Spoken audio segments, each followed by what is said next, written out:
اس کو غریب رکھا گیا، یعنی ان کا سارا جو بھی جھوٹ پرسن جو ادھر پیدا ہوتا تھا اس کے کارخانے وہ کلکتہ میں تھے، اور اس طریقے سے وہاں پر ایک بھی کاغذ کا کارخانہ نہیں تھا، تو سارا کاغذ بھی ادھر سے ہی آتا تھا، اور وہاں کے لوگ جو ویسٹ بنگال ہے وہ نوکری ڈھونڈنے کے لیے جاتے تھے یہاں پر، اور یہاں پر وہ ان لوگوں کو ایکسپلائٹ کرتے تھے، ساتھ ساتھ ان کے مائنڈ کے اندر جو بیج بوتے تھے وہ ہوتے ہوتے اس نہج پہ پہنچ گئے کہ یہ ان کی ضرورت تھی، وہ چاہتے تھے کہ اس پاکستان، حالانکہ مسلم لیگ کا جو جگہ پیدائش ہے وہ ڈھاکہ ہے، نواب سر سلیم اللہ کے گھر میں مسلم لیگ بنا تھا، اور ان کے کافی سارے لوگ مولانا عبدالحق اور سہروردی شہید اور دوسرے جنہوں نے پاکستان کے لیے کوشش کی تھی،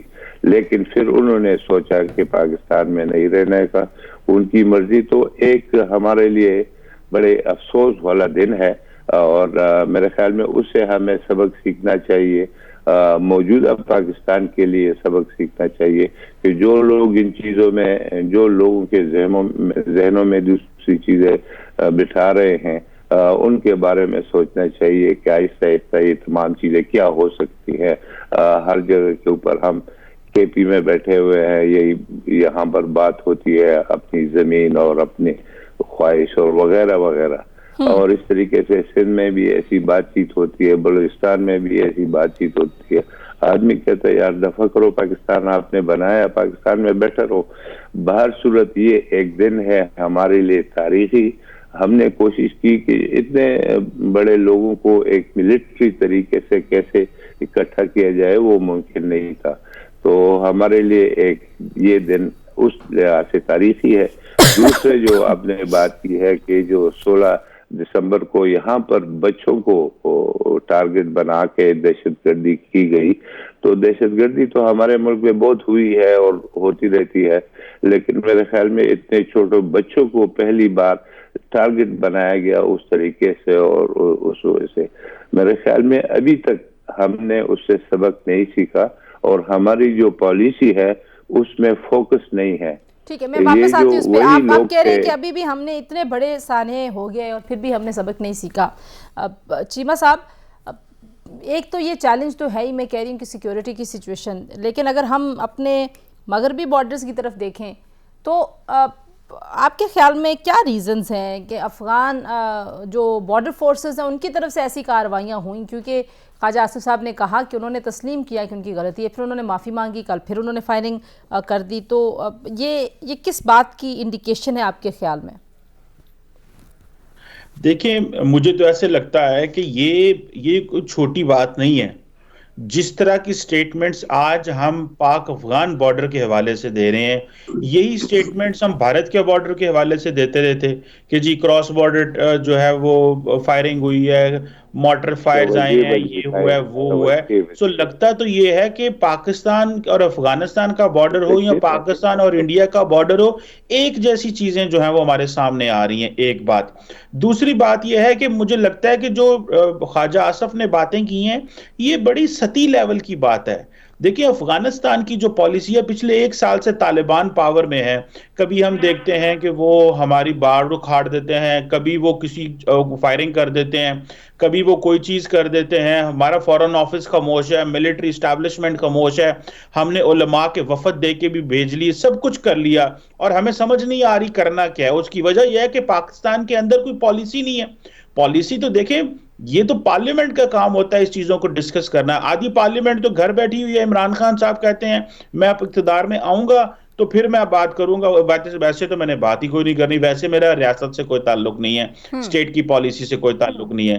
جو باقی پارلیمنٹ بیٹھی ہوئی ہے وہ ویسے ڈرتی ہے، وہ کھل کے بات ہی نہیں کرتی، وہ 2 سیٹوں کا وزیر اعظم ہے، ان کو یہ ہے کہ ہم ایسی کیا بات کریں گے، کیونکہ ادھر دیکھیں، اور دوسرا اسٹیبلشمنٹ بھی جو ہے وہ خاموش ہے، اس کی کس طرح کی پالیسی ہے، میئرڈ قسم کے رسپانس آتے ہیں افغانستان کے اوپر۔ ہمیں تو یہ پتا چل رہا ہے کہ جیسے 40 سال کی افغان پالیسی ناکام رہی ہے۔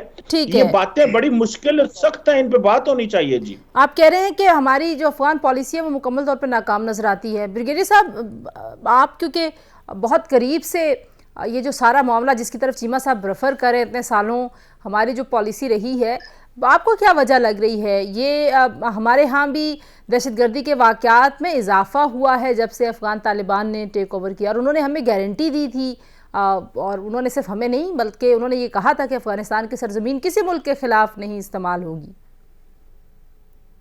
جی بالکل، اور ہم نے ان کو اس چیز کے ساتھ باندھا نہیں ہے، ہم نے اس کو اسپیسیفکلی ان کو بتایا نہیں کہ آپ کی ذمہ داری ہے، انہوں نے ہمیں لگا دیا اس بات پہ کہ آپ ان سے مذاکرات کریں۔ ابھی یہی چیز انہوں نے چین کو بتائی تھی، یہی چیز انہوں نے سینٹرل ایشین ریپبلکس کو بتائی تھی، یہی چیز انہوں نے ایران کو بتائی تھی۔ وہ کہتے ہیں ہم کوئی بات چیت نہیں کریں گے ان لوگوں سے، ہم نے بات چیت شروع کر دی۔ اور جو میں نے کہا کہ اس میں فوکس نہیں ہے، مطلب ہے کہ اس قسم کی چیزیں ڈیسائیڈ ہوتی ہے فیڈرل لیول کے اوپر، صوبائی لیول کے اوپر نہیں آتا۔ یہاں پر صوبائی حکومت کا ایک ترجمان ہے، وہ جا کے افغانستان میں بات چیت کر کے آتا ہے، وہ خود طالبان کا حصہ رہے ہیں۔ تو میں سمجھتا ہوں کہ وہ جو فوکس کی بات ہے کہ ہماری پالیسی کیا ہونی چاہیے اور کیا نہیں ہے، مطلب مثال کے طور پہ افغانستان نے کل یہ کیا ہے تو اس کا رسپانس جانا چاہیے، ملٹری رسپانس جانا چاہیے۔ یہ کچھ لوگ اس طرح کا سوچ رہے ہیں۔ اچھا، رسپانس کہاں سے جائے گا؟ میں ذرا علی صاحب سے پوچھ لوں۔ علی صاحب، ہم جو افغانستان کی صورتحال کی بالخصوص بات کر رہے ہیں، اب آپ کو کیا لگتا ہے کس کی ذمہ داری ہے کہ رسپانس آئے؟ کیونکہ دونوں جو دوسرے پینلسٹ ہیں وہ کہہ رہے ہیں کہ شاید ابہام ہے کہیں پاکستان کے اندر کوئی جو فوکس ہونا چاہیے پالیسی کا، یا کوئی سٹیٹڈ پالیسی اس حکومت کی، کیونکہ پچھلی حکومت کی تو سٹیٹڈ پالیسی ہمیں بڑی واضح طور پہ نظر آ رہی تھی کہ ہم تو بالکل وکیل بنے ہوئے تھے افغان طالبان حکومت کے، اب کیا ہے؟ جی بالکل، آپ نے بہت اہم سوال کیا۔ میں سمجھتا ہوں کہ اس میں پالیسی یا رسپانس سے زیادہ جو زیادہ امپورٹنٹ بات ہے جس کا اس وقت فقدان نظر آتا ہے وہ ایک کوارڈینیشن کا ہے سول ملٹری لیڈرشپ کے درمیان، کیونکہ جس طرح آپ کو بریگیڈ صاحب بھی بتائیں گے کہ وار جو ہوتا ہے، خاص طور پہ جو لو انٹینسٹی کانفلکٹ ہے یا کاؤنٹر ٹیررزم آپریشن جب آپ اپنی ہی ٹیریٹری میں کر رہے ہوتے ہیں تو آپ کے تمام اداروں کو یکجا ہو کے یکسو ہو کے ایک کیونکہ آپ بیسیکلی سوشل کانٹریکٹ کو ڈیفینڈ کر رہے ہوتے ہیں، اپنی ریاست، اپنے جغرافیے، اپنی عوام کے اندر، اپنی سوسائٹی کے اندر، تو اس میں تمام اداروں کا، تمام سٹیک ہولڈرز کا کمپلیٹ انڈرسٹینڈنگ، کلیئرٹی اور کوارڈینیشن بنیادی ریکوائرمنٹ ہے۔ پھر نمبر 1، اور جہاں تک آپ نے رسپانس کی بات کی تو میں ایک چھوٹا سا کامنٹ کر کے میں آپ کے رسپانس کے ایسپیکٹ پہ آتا ہوں۔ دیکھیے اس وقت پاکستان کے اسٹریٹجک انوائرمنٹ کو آپ دیکھیں، یہ بارڈر پہ جو ہوا ہے یہ امپورٹنٹ ایسپیکٹ ہے، نو ڈاؤٹ، لیکن اگر آپ لارجر پکچر دیکھیں تو ہمارا اسٹریٹجک انوائرمنٹ اتنا ہاسٹائل شاید پہلے کبھی بھی نہیں تھا۔ آپ کا ایسٹرن بارڈر سے بھی آپ کو دھمکیاں آ رہی ہیں، بھارتی جرنیل کہہ رہے ہیں کہ جی ہم آپ کے شمالی علاقوں پہ قبضہ کرنا چاہتے ہیں۔ دوسری طرف آپ کے چمن بارڈر بلوچستان کی سائڈ سے بھی پرابلمز ہیں، آپ کے جو باڑ ہے اس کو بھی توڑنے کی کوشش ہو رہی ہے۔ اچھا، چین کو بھی کچھ آپ کے حوالے سے اس وقت خدشات ہیں کیونکہ سی پیک اتنی تیزی سے آگے نہیں بڑھ رہا جتنی ہمیں توقع تھی۔ ایران سے بھی آپ کے تعلقات کوئی بہت خوشگوار نہیں ہیں۔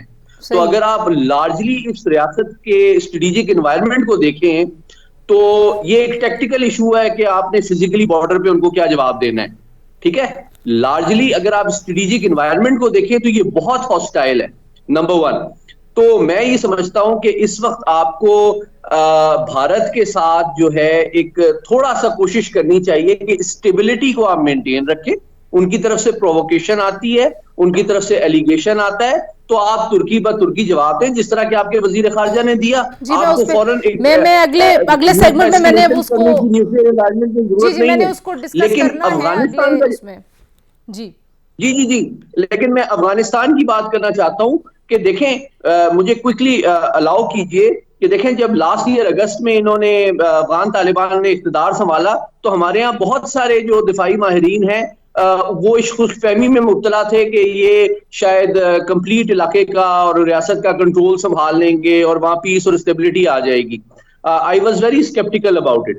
اور یہ اس بات کا اور اصل بات میں یہ سمجھتا ہوں کہ یہ کوئی نارمیٹو ایک بات نہیں ہے کہ ان کو یہ کرنا چاہیے. اچھا یہ تو ایک نارمیٹو بات ہے. ذرا ایک بریک لے لوں, بریک سے واپس آتی ہوں. ایک بات جی علی صاحب میں واپس آتی ہوں آپ جی کے جواب. میں صرف ایک بات کہنا چاہ رہا تھا کہ دیکھیے نہ ان کی ول ہے نہ ان کی کیپیسٹی ہے کہ وہ اپنے تمام گروپس کو کمپلیٹلی کنٹرول کر سکیں. بریک لیتے ہیں, بریک سے واپس آتے ہیں. کچھ ایسٹرن بارڈرز کی بات بھی کریں گے اور کتنی اسٹیبلٹی کی توقع کی جا سکتی ہے اگر ایک ملک مسلسل الزام تراشی کرے اور آپ کے ملک کے اندر دہشت گرد کارروائیوں میں اس کے ملوث ہونے کے آپ کے پاس ٹھوس ثبوت ہو, تو کیا کرنا چاہیے پاکستان کو. بریک کے بعد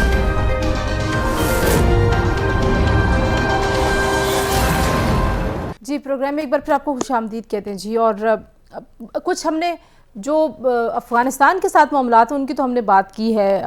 بریگیڈیئر صاحب کس طرح سے دیکھتے ہیں آپ بلاول بھٹو زرداری صاحب کی جو سٹیٹمنٹ آئی سامنے, اور بڑا انہوں نے دھڑلے سے جواب دیا ہے اور انڈیا کو دکھایا بھی ہے ان کا چہرہ اور آئینہ. بالکل میں سمجھتا ہوں اور ایسا ہی کرنا چاہیے. انڈیا جتنے پیسے خرچ کر رہا ہے پاکستان کے خلاف پروپیگنڈے میں, آپ نے یورپین یونین میں وہ دیکھا جو ڈیسنفو لیب کی ان کی رپورٹس, اور کتنے پیسے وہ کتنے عرصے سے خرچ کر رہے ہیں اور پاکستان کے خلاف پروپیگنڈا کر رہے ہیں. ایکچوئل حالات یہ ہے کہ وہ اسی طریقے پورے دنیا میں جو ہے پاکستان کے خلاف پروپیگنڈا کر کے پھر لوکل لیول کے اوپر وہ انیشیٹو لیتے ہیں کہ ایز اف ہم نے یہاں پر دیکھا ہے کہ وہ یہاں پر دہشت گردی کر رہے ہیں. لاہور میں جو واقعہ ہوا تھا اس کا ہمیں ابھی پتہ چلا کہ جتنے بھی ایکٹرز تھے وہ تمام انڈین پیٹ تھے اور انہوں نے یہ کچھ کیا. تو یہ سارا وہ کر رہے ہیں اور پاکستان اس وقت ایسا کوئی کام نہیں کر رہا ہے اس بارڈر کے اوپر. کشمیر میں ٹوٹلی سیز فائر ہے اور کوئی مسئلہ نہیں ہے, ہم بھی کمفرٹیبل ہے وہ بھی کمفرٹیبل ہے. لیکن اگر وہ جس وقت بھی ایسی کوئی وائلیشن کرتے ہیں تو ہم تیار ہوتے ہیں اور وہ جو بھی جواب جاتا ہے وہ آٹومیٹک ہوتا ہے. اور میں اسی کا ذکر کر رہا تھا کہ ہمیں اتنا ایکسپیرینس ہے لائیو لائن آف کنٹرول یا بارڈر کے اوپر, اور یہ ہم یہاں پر بھی کاپی کر سکتے ہیں افغانستان کے بارڈر کے اوپر. کہ میں نے اس لیے کہا کہ ریسپانس کیوں نہیں گیا تھا, اس کے لیے حکومت کی کوئی ضرورت نہیں ہوتی. جو ادھر سے جو ہم ریگولر کنٹری ہے, ہماری آرمیز ہے, ہم بالکل بارڈر کے اوپر تمام جو انگیجمنٹ رولز ہے وہ بتائے گئے ہیں اس کے مطابق ایکٹ کرتے ہیں, زیادہ نہیں کرتے, کم نہیں کرتے وغیرہ وغیرہ. تو اور دوسرا یہ جو ہے طالبان سے یا ان کے جی انہوں نے یہ میں نے سنا ہے کہہ رہے کہ انہوں نے امریکہ کو شکست دی. بھائی یہ ہٹ اینڈ رن والی فوج ہے, یہ فوج کا مقابلہ نہیں کر سکتی, اس طرح کا نہیں ہوتا. انشاءاللہ ہماری ایک ریگولر آدمی ہے, ہم وہاں پر بیٹھے ہیں. ٹھیک ہے, آپ کہہ رہے ہیں جو ہمارا ایکسپیریمنٹ جو ہمارا ایکسپیرینس ہے ایسٹرن بارڈر کا وہ ہمیں ویسٹرن بارڈر کے اوپر بھی اس سے فائدہ اٹھانا چاہیے. لیکن چیمہ صاحب میں اپنا سوال آپ کے پاس واپس لاؤں گی. جی ٹھیک ہے چیمہ صاحب, بریگیڈیئر صاحب کہہ رہے ہیں کہ انڈیا اتنا پیسہ لگاتا ہے لابی کرنے میں اور پاکستان کو بدنام کرنے میں, اور ہم نے دیکھا کہ بڑا ایفیکٹولی وہ پاکستان کو بدنام کرتا رہا ہے, اور اب ہم نے کچھ ایویڈنسز اور ڈوزیئرز اور یہ چیزیں دنیا کے سامنے پریزنٹ کرنی شروع کی ہیں. کیسے دیکھتے ہیں آپ بلاول بھٹو زرداری صاحب کی جو سٹیٹمنٹ ہے اس کو؟ دیکھیے بلاول بھٹو کی زرداری کی سٹیٹمنٹ تو انہوں نے باتیں تو صحیح کی ہیں, لیکن کوسچن یہ ہے کہ پاکستان کی یہ جو لیڈرشپ ہے اس میں کنسسٹنسی کیوں نہیں رہتی. عمران خان جب پاور میں ہوتے ہیں تو انڈیا کرٹیسائز کرتے ہیں, اپوزیشن میں جاتے ہیں تو تعریفیں شروع کر دیتے ہیں اسٹیبلشمنٹ کو دکھانے کے لیے. ابھی جس طرح علی بھائی نے بات کی اور انہوں نے یہ کہا کہ یہ جو فقدان ہے اسٹیبلشمنٹ کا یا اداروں کے درمیان اور پارلیمنٹ کے درمیان, اصل میں پرابلم ہی یہ ہے. اب یہ جو کنسسٹنسی نہیں ہوتی, ایک دفعہ بات کر کے غائب ہو جائے, وہ تو لگے ہوئے ہیں. دیکھیں Indian ministry of external affairs جو ہے وہ معاف نہیں کرتی کوئی بھی فورن منسٹر, کوئی بھی فورن ڈگنیٹی جب آتا ہے انڈیا تو دے میک اٹ شور کہ وہ جو جوائنٹ کمیونیکے ہو یا کوئی پریس ریلیز ہو اس میں کراس بارڈر ٹیررزم پاکستان یہ وہ ضرور ڈال دیں. ہاں اسٹیٹ سپانسر ٹیررزم کا بھی ذکر کرتے ہیں وہ. ہمارے سیاستدانوں نے جب اسٹیبلشمنٹ سے گڈی گڈی ہونا ہوتا ہے تو اس طرح کی سٹیٹمنٹس دے دیتے ہیں. تو یہ وہ جو کنیکشن ہے وہ کنیکشن مسنگ ہے. اس کا مطلب ہے نا کہ یہ انفیئر ہے, مطلب یہ تو پھر کوئی loyal approach to the state تو نہ ہوئی. Then they don't have any policy. یہ نہیں کہوں گا لائل نہیں ہے, یہ بات نہیں ہے, لیکن میں لگتا پرابلم یہ ہے کہ جب آپ بات نہیں کریں گے, جب ایک معاشرہ, سیاستدان, میڈیا ایک کنسرٹڈ ایفرٹ نہیں کریں گے اور جو چیزیں آن گراؤنڈ نہیں ہوں گی تو وہ اوپر بھی نہیں ہوں گی. سو اگر آپ اوپر سے بات کر دیں, نیچے جو ہے وہ شور مچاؤ, وہ جو عمران خان نے مچایا ہوا ہے, اسٹیٹ کچھ اور کہہ رہی ہے, سوسائٹی کچھ اور کہہ رہی ہے, تو یہ مسائل ہیں. سو جس طرح میں نے عمران خان کا بتایا, بلاول صاحب کیا یہ ان کی کنسسٹنٹ اپروچ ہے. دیکھیے اگر ڈاکٹر جے شنکر نے کوئی بات کر دی تو اس کا رسپونڈ کر دینا تو کوئی بات نہیں, اب تو ہم نے رسپانس کرنا بھی چھوڑ دیا ہے. سو مجھے لگتا ہے کنسسٹنسی پرابلم ہے. کشمیر تو بہت دور کی بات, ہم تو جنرل جو جیسے فار ایگزامپل فارمر انڈیا کے جنرل نے بات کی, یہ آپ نے بہت انٹرسٹنگ پوائنٹ اٹھایا ہے چیمہ صاحب. میں ذرا علی صاحب کے پاس یہ لے کے جاتی ہوں. علی صاحب, مطلب میں جیسے اپنے ابتدائیے میں بھی کہہ رہی تھی کہ ہماری انٹرنل پالیٹکس کیونکہ بہت زیادہ ڈکٹیٹ کرتی ہے سم ہاؤ کہ آپ نے کیسا جواب دیا انڈیا کو, آپ نے ان کے بارے میں بات کیسے کی.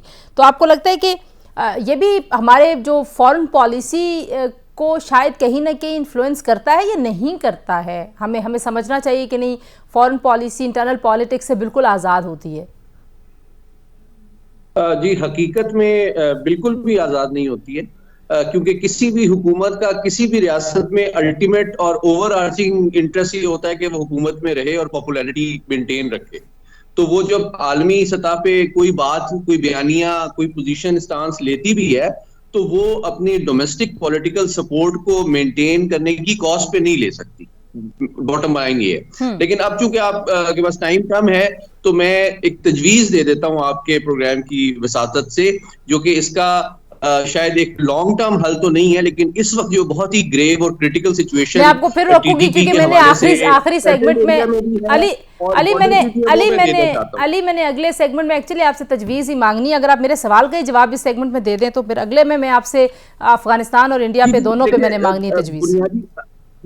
جی دیکھیں, جہاں تک فورن پالیسی کی بات ہے تو فورن پالیسی آپ کے ڈومیسٹک جو یونٹی ہے, ہارمنی ہے, کلیئرٹی ہے, اور جس طرح چیمہ صاحب نے کہا آپ کی ایک کنسسٹنٹ پالیسی ہے, اس کی ریفلیکشن ہونی چاہیے.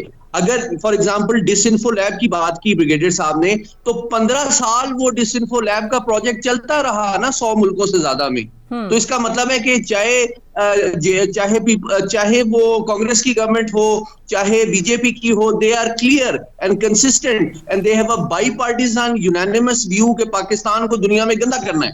کیا ہماری یہ پالیسی کشمیر پہ, افغانستان پہ, انڈیا پہ ہے کہ ہم نے 15 سال میں کیا اچیو کرنا ہے سائیکولوجیکل ڈومین میں, کیا اچیو کرنا ہے نیریٹو کے اندر, کیا اچیو کرنا ہے اکنامک ڈومین میں, کیا اچیو کرنا ہے فورن پالیسی میں؟ ہمارے یہاں تو انڈیویجولز کے اوپر گفتگو ہوتی ہے. یہ 8 مہینے سے ہم کیا دیکھ رہے ہیں, 9 مہینے سے افراد کے حوالے سے بات ہوتی ہے کہ جی کس کو آنا چاہیے. لیکن علی جو افراد ہیں ظاہر ہے ان کی وجہ سے آپ دیکھیے نا کہ پالیسی ایک شفٹ آیا, اور ہم آپ سے بھی بات ہوئی, بہت سارے چیمہ صاحب سے بھی, بریگیڈیئر صاحب سے بھی ان سارے مہینوں میں بات ہوتی رہی ہے کہ ہم افغان طالبان کے وکیل لگ رہے تھے ایک پوائنٹ آف ٹائم, ہم ان کے ایڈوکیٹ بنے ہوئے تھے. ایسے ہی ہے بالکل. اور میں نے آپ کو یاد ہوگا میں پچھلے 1.5 سال سے ایک اسکیپٹک رہا ہوں, شاید I am one of the very few sceptics جو اس خوش فہمی سے بالا تر ہو کے یہ سوچتے تھے کہ نہ تو وہ ان کے اندر یہ ول اور کیپیسٹی ہے کہ وہ ایک سکسیسفل نان اسٹیٹ ایکٹر ہیں, ملیٹنٹ آرگنائزیشن ہیں, لیکن ان کا governance of a modern nation state کا تو کوئی تجربہ نہیں ہے, نمبر 1. نمبر 2, ان کو انٹرنیشنل لیجیٹیمیسی اور یو این میں جو سینکشن رجیم ہے اس سے تو نہیں ہٹایا گیا, نہ اسٹیٹ ڈپارٹمنٹ کے حوالے سے نہ ان کے اکاؤنٹس انکریز کیے گئے. میں بریک لے لوں, مطلب کہنے کا مطلب اور میں بریک کے بعد واپس آتی ہوں تو آپ سے ان دونوں مسئلوں کا حل پوچھتی ہوں. یہ دونوں مسئلے جڑے میں پاکستان کی پولیٹیکل سٹیبلٹی اور پاکستان اور ریجن کی سیکیورٹی سے, چاہے وہ افغان بارڈر ہے, چاہے وہ پاکستان انڈیا کے تعلقات ہیں, چاہے ہمارے آپس کے جو انٹرنل معاملات ہیں. کیونکہ جب ہم باہر جا کے کہتے ہیں کہ آپ you have to keep your house in order, تو لوگ اس کا برا مناتے ہیں. بریک کے بعد اس پہ بات کرتے ہیں, ہمارے ساتھ رہیے.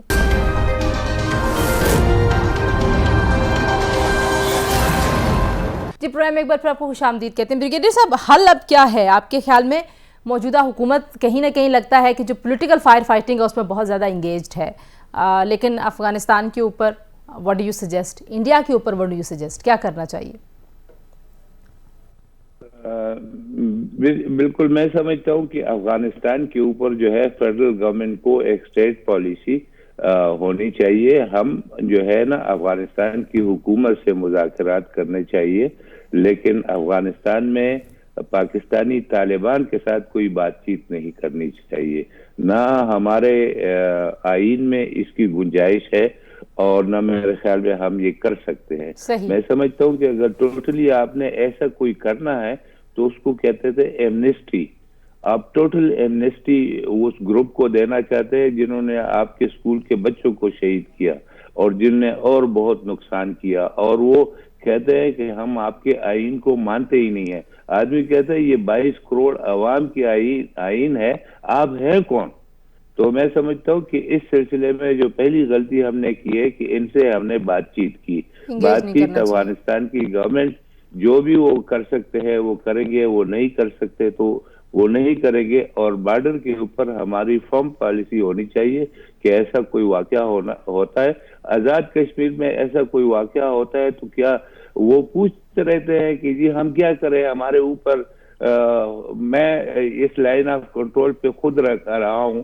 ایک نیا کپتان تھا, اس نے رنگ کیا چیز میرے اوپر فائر آ رہے ہیں, میں کیا کروں؟ میں نے کہا تم ادھر ہی بیٹھو, میں آتا ہوں بتاتا ہوں کہ کیا کرنا ہے. تو اس طریقے سے یہاں پر بھی جو وہاں لوگ ہیں ان کو پوچھنے کی علی, what do you suggest, کیا what is the way forward؟ دیکھیں جی بہت مختصراً 4-5 میرے امپورٹنٹ پوائنٹس ہیں. نمبر 1 جو میں نے پہلے بات کی, چونکہ اسٹریٹجک انوائرمنٹ جو ہے ہمارا بہت ہاسٹائل ہے تو ہم سارے مسائل ایک وقت میں حل نہیں کر سکتے. there has to be a priority, there has to be a strategy, number 1. تو میں یہ سجیسٹ کرتا ہوں کہ بھارت کے ساتھ ہمیں دیکھیں وہ آپ کو دنیا میں بدنام کرنا چاہتا ہے, آئسولیٹ کرنا چاہتا ہے, اکنامکلی اسٹرینگولیٹ کرنا چاہتے ہیں. ان ڈومینز میں آپ ان کو کنٹیسٹ کریں, سائیکولوجیکل ڈومین میں, ڈپلومیسی میں, لیکن آپ ایک اسٹریٹجک اسٹیبلٹی 2 نیوکلیئر پاورز کے درمیان مینٹین رکھیں. جو آپ سارے بارڈرز پہ اپنی فورسز کو فریگمنٹ نہیں کر سکتے نا.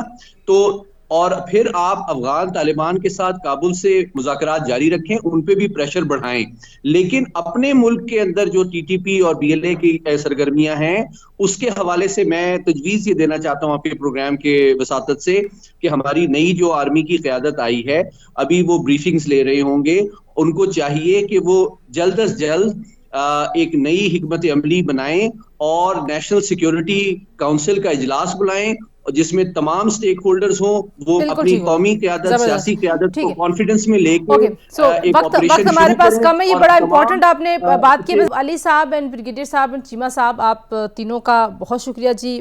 جو تجاویز سامنے آئیں اس کے اوپر تو ظاہری بات ہے حکومت کے پاس, جیسے میں بار بار کہہ رہی ہوں کہ پولیٹیکل اسٹیبلٹی کا اتنا بڑا چیلنج ہے, لیکن ظاہر ہے آپ کی فارن پالیسی ساتھ ساتھ کام کر رہی ہے. لیکن پاکستان میں بالخصوص اگر خیبر پختونخوا کی طرف دیکھا جائے, بلوچستان کی صورتحال میں دیکھا جائے, جہاں جہاں پہ دہشت گردی کے واقعات سر اٹھا رہے ہیں, پاکستان کی ریاست کے لیے یہ بقا کا مسئلہ ہے. اور پاکستان کی ریاست کو جیسے ہمارے چیف آف آرمی سٹاف نے کہا کہ وی آر پریپیئرڈ, ہم اس طرح کے ہر قسم کے خطرے سے نمٹنے کے لیے تیار ہیں, لیکن ایک نفسیاتی جنگ بھی ہے جو پاکستان میں لڑی جاتی ہے. سیاسی جماعتوں کو ان ایشوز کے اوپر بالکل متحد ہونا چاہیے, اور اس بات پہ سیاست کرنا پاکستان کے لیے اور پاکستان کے عوام کے لیے خطرناک ہو سکتا ہے. آج کے لیے اتنا ہی, اجازت دیجیے, اللہ حافظ.